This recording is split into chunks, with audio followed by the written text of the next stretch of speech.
Hello everyone, welcome back. Once again, I'm bringing you guys another interview, and this one was a highly requested one, so I hope you guys are happy with this. As you guys can see, I've got FNS from NRG joining me today. Hi FNS, what you been up to? How's life? Whew. Uh, I do my last minute packing. So besides that, it's not been stressful at all. We've been having a good time here in LA. A lot of our team moved into LA, obviously, for the franchise league and stuff like that. So I've now met all of my teammates, met artists. Obviously, we're all living in the same building and stuff like that. So it's been an adjustment for sure because I had to move all my stuff from Dallas all the way to LA, which is kind of weird with the cats and stuff, but everyone's adjusting pretty well. I gotta say, how much of artist's accent have you been able to pick up? Do you I'm good now. understand? Yeah, No, you're no, good? I'm good now. Yeah. I understand his language now. His language. I mean, I feel like a lot of people don't, like in the beginning, especially the people in There's NA. one thing though. There's one thing that Vic gets really confused with. He's when the artist says "ob," Yeah. it sounds like "op," operator. Oh, So when he's oh. like, "Did you get the ob?" We're like, "No, I don't have an op." Right? Because we say op. Yeah, so that's the confusing thing a little bit. But yeah, those little tiny things happen, but it's very, very, very rare. You'll get used to it. You'll get used to Yeah. it. Now I gotta say, you guys you're on pretty early. You know, like we're starting the tournament. We're kicking it off, with your group, with you guys as well. And I know that it took a while for artists to actually relocate. So do you feel prepared enough going into this tournament? Honestly, I think we are as prepared as we can be. I can't really answer if it's enough because you just don't know till you actually play the tournament whether you had enough or not. But as far as practice goes, we've done a pretty decent job of doing the best that we can on every single map, even incorporating Lotus, having the changes on Split, and then obviously having to lose our one of our home maps on Bind. So we've definitely done the best that we can with the time we've been given. So we'll see. I mean, I think so. I think we're ready, but we'll see. Well, if I were to give you an extra week, would you be like, yeah, obviously we'll take it, or would you be We'll like, take nah? it. Well, dude, Oh, no. okay, We okay, would okay, okay. take the extra week for sure. For sure. Oh, okay. So I have a Especially after a 2-month vacation that we've had, it's kind of the first 2 weeks of our practice was us just getting back into playing again, right? So it's a little bit of a transition, obviously, when you go on vacation for as long as you do, and then you come back, you feel like you can't play the game. And then on top of that, having to create chemistry with two different players. Um, so yeah, it's definitely a process, but again, our end goal isn't to sit here and be like, all right, if I lose Brazil, this team is dead kind of situation. At the end of the day, it is a kickoff event. We're going to do the best that we can, put our best foot forward, but our eyes are on franchise. Let's talk about those 2 months that you spoke about your vacation. Obviously, Optic, it was, I think, a bit of a surprise and also not a surprise given that they didn't get franchise. And obviously, the team kind of, some of you guys had to go separate ways. What was Yeah. the reason of you guys, joining NRG with the players that you had from Optic? Did you guys have any other options, maybe to even split even further? Or was it always like, we're going to stick together and we're going to just find a place that would take all of us? So for me, I was happy, just as happy keeping the old lineup as I was with them getting to do whatever they wanted. So I think everyone had their options set out in front of them. Ye chose to go to Cloud9, a great decision. And then obviously for Marv, it was a little bit complicated because he didn't really know what he wanted to do. He knew he wanted to retire. That's what he told us. But he was kind of back and forth a little bit because obviously it's a pretty tough decision to make, especially at his age, and being in his prime. Um, so that was a little complicated for sure. I would say this transfer window was one of the most stressful ones I've ever been through because obviously we've kept the Optic lineup for so long. So I was like, why am I in this situation right now? And on top of that, every single team that got into franchising is now out here hunting all the players down that we might be trying to get. So, when you lose a player like Ye, you have to be like, all right, who do we have out there that can do what he does? And there's very few names that come to mind. So Artist was definitely one of those names. So we got lucky enough to be able to get him. And then with Sam, I already know Sam's good. I've always known Sam's good. So end of the day, it just came down to Jimmy, are you playing or are you not playing? Let's be real with us because he was going to stick with us if he played. He chose not to play, and we're like, all right, we're just going to replace you, and then you do you. And then we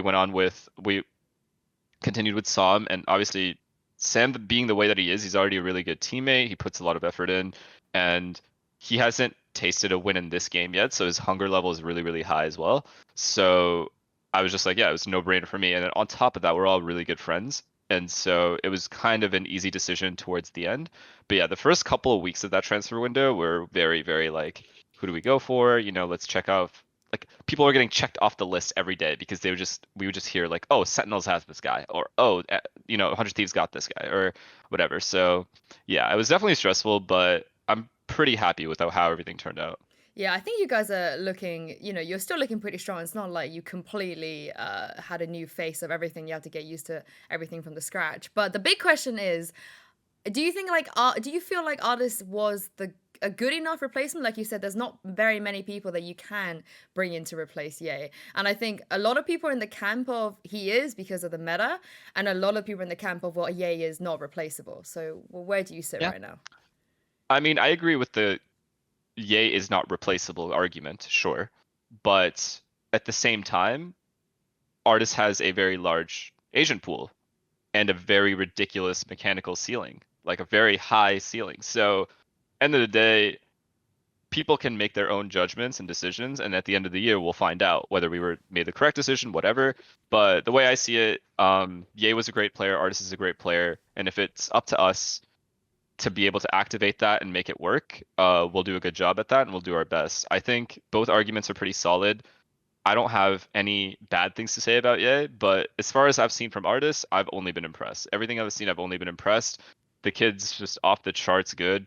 Communicates really well, can play multiple different agents, and yeah, I mean, it would be a shame if we lost with a lineup like this for sure. His brand fits you guys well as well, I feel like. We banter a Yeah, lot, yeah, a yeah. lot.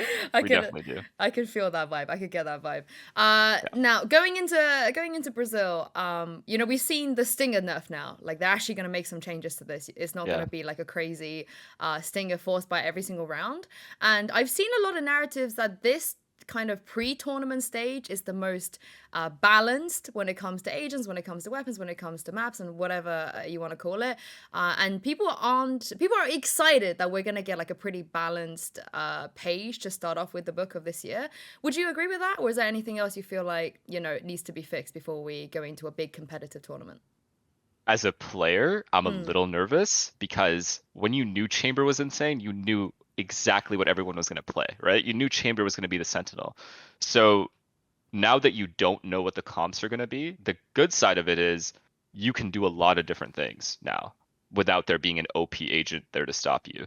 And then on the bad thing is other teams can do the same thing. So because we're a team that's heavily reliant on information from other opponents, going into a kickoff event at the beginning of the year with zero information, with a completely new meta and new maps, new agents, it definitely makes it difficult for us as a player or as players. But in terms of the overall like spectator point of view, I think it's definitely very, very, very important that Riot made the game a little bit more balanced. And I think obviously, as we all agree, Chamber was ridiculous last year. So as long as they avoid that from happening, I think you'll see a lot more variance in people's comps, the way maps are played, and even, for example, a linear map like Icebox. What you'll realize is like everyone plays B the same way, right?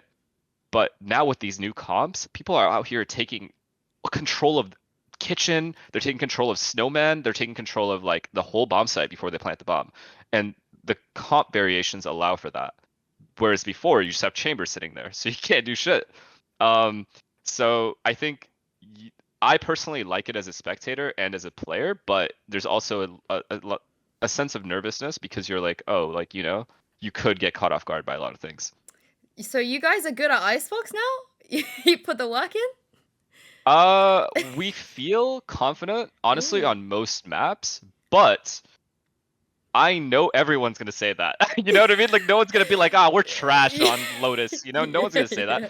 And so because this is going on YouTube, we have a perfect 7 map pool. We are Yeah. perfect on every map. Yeah, definitely not gonna ban Icebox, super confident if they're No, gonna pick Icebox against you. If nah, anything, let bring it. Let them pick the bring it on. Icebox. It's Yeah, yeah, fine. yeah. Bring It's it, bring fine. it. I No. think this leads me to the next question of when it comes to new maps, all these new players, new teams and stuff, What are you doing when like you don't know what is going to happen? Your first opponent is a team that have zero footage. I don't even think they've been together for that long. They're still trying to kind of do their thing. Koi, of course. Are you familiar with them at all? You know the players. How do you prepare for a team that's just never played any officials before?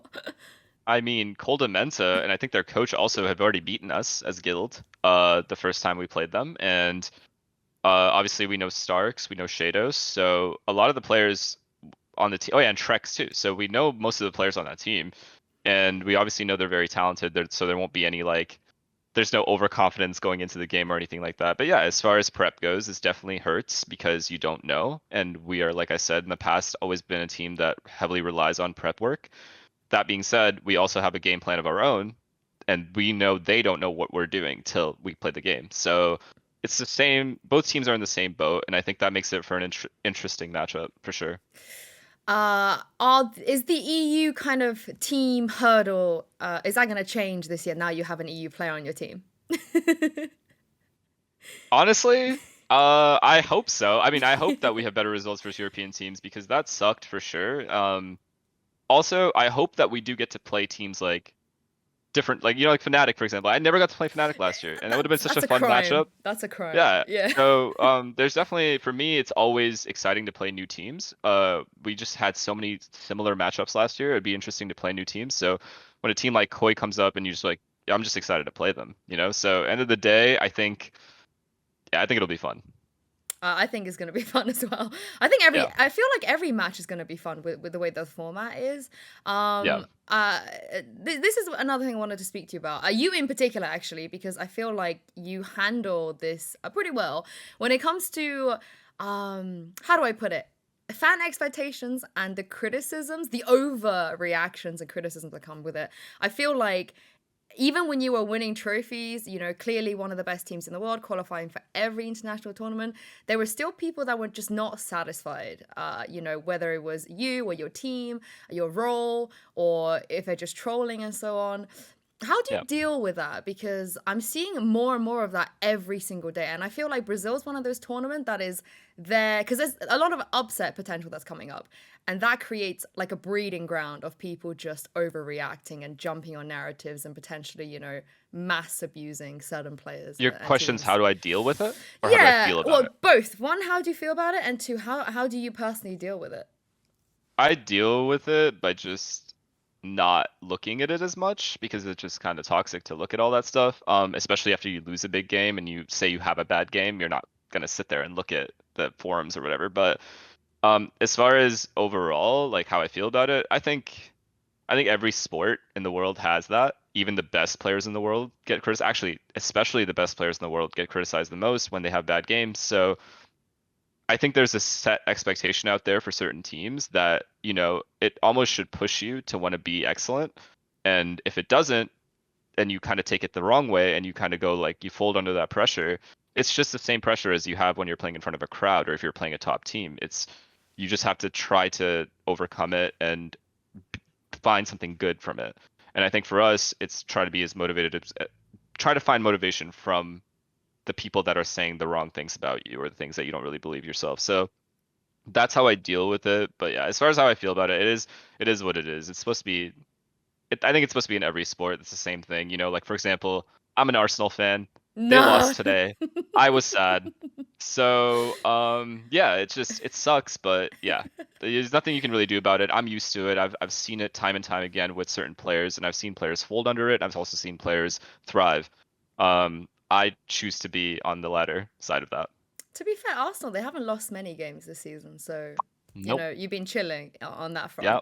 front. I know you're not the kind of person that entertains any of that rubbish, but have you ever felt an urge of just being like, shut the fuck up? Like just Of course. yeah. Of course, you're human. Of course Mhm.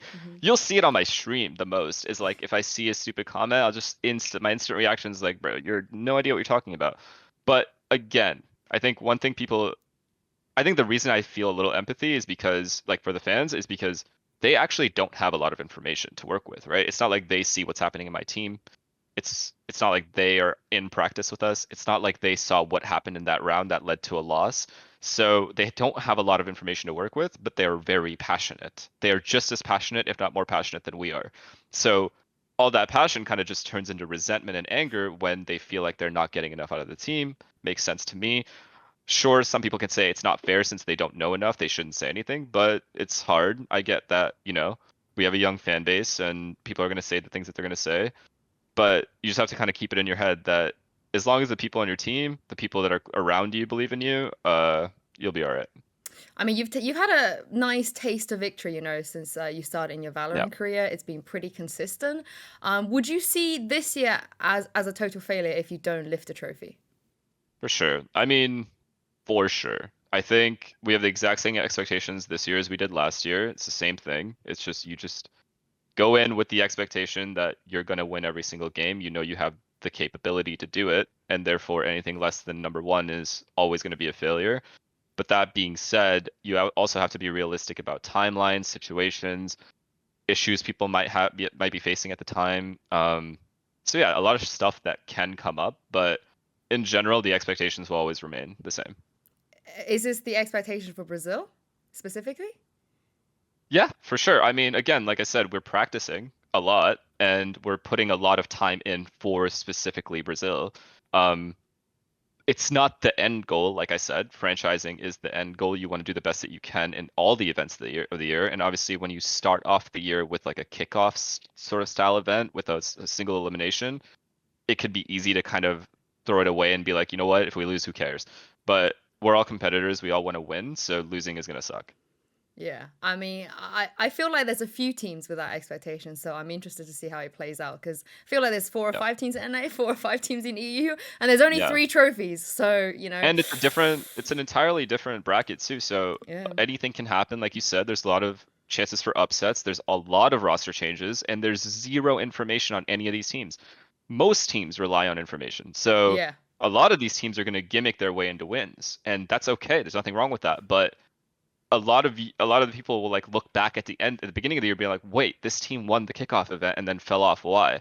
But you have to understand that the format, the information isn't there from all the teams. A lot of teams can get away with a lot more upsets due to the fact that there's zero information on them. They can literally just play like Harbor and shit, and you're just like, wait, I haven't seen this specific strat before. And when you haven't seen something, it's really hard to process, especially under pressure. So definitely, we're doing the best that we can to practice. We're getting a lot of good practice here, which is surprising for me, but I'll take it. And yeah, we are keeping our same exact record of about 30% scrim record, 30% win rate. So, yep, right there, the same as Optic last time. Damn. I mean, some coaches must be stressing though. The ones that just rely on, like you said, information and those kind of Yeah, protocol. I can it is. imagine. Even for Chet, like Chet's very like, you know, anti-heavy. He likes Yeah. to know what the opponent is going to do, and so when he isn't able to do that, and he sees like maybe he feels like, oh, this map is not good for us, he gets way more anxious than he would be if he knew like what's going on, what the beaters are going to be, stuff like that. So a lot of the strengths of teams are definitely going to be tested this time around when it comes to just you know grinding through games and trying to figure out information and finding solutions on the spot as opposed to before the match starts. Yeah, everyone's in the same boat at least. I think that's Yeah, a good thing. exactly. That's a good thing. And last question Yeah. before I let you go. God, you know how much I know how much you love tier lists. I know how much you consume that content. You're watching Yep. everyone's tier list. Of course. Definitely They're you're always so accurate, so I just yeah, love watching them. super accurate. So I want to put you on the spot because obviously, no one's gonna know more about how your team is doing than you. So if I were to ask you to put NRG on a tier list, with the other teams in mind as well, the other 32 teams in mind, which tier are you gonna put yourselves in right now at the Brazil tournament? I think it's always safe to put yourself at A tier because the expectation is A tier no matter what. And if you go beyond that, there's always an S tier, you know what I mean? So, and then you go below that, it sucks. But I think A tier is where we should be at technically, just by default. But that being said, like you said, I don't really know what the other teams are cooking up. Like I don't understand. I don't know what kind of strategies they have, what kind of comps, what form they're in. So I think this game is ridiculously form dependent, if I'm being honest. And if you just have players or the team itself isn't in form or the comms aren't flowing, you can literally become a D tier team just like that. Think about Gambit, for example. Think about how close Gambit has been a million times over. but look at the talent on that roster and look at the chemistry that they had. They even won an event. So the way I see it, it's just as easy to win in this game as it is to fall off. I mean, it, Yeah, yeah, DRX. I spoke to Stacks, and he put them in D tier. So, you know, love that for him. there's that. Respect that. That's humble. That's humbleness. No, I think he just We said take it. he went with, you know, D for DRX. He went down that Oh, route. So okay, never mind. so, no, Well, yeah, for us, it's realistic expectation is the A tier. The fans expect at Mm. least an A tier performance. That being said, ideally the goal is to get to the top, and you know, if we're able to do that, it'd be nice. Yeah, I mean, you want to start off A and end S by the end of the tournament. I feel like you got to start Exactly. somewhere. Yeah. All Yeah. right. Thank you so much, FNS, for joining me, and have a safe flight. And I'll see you in Brazil. Thank you.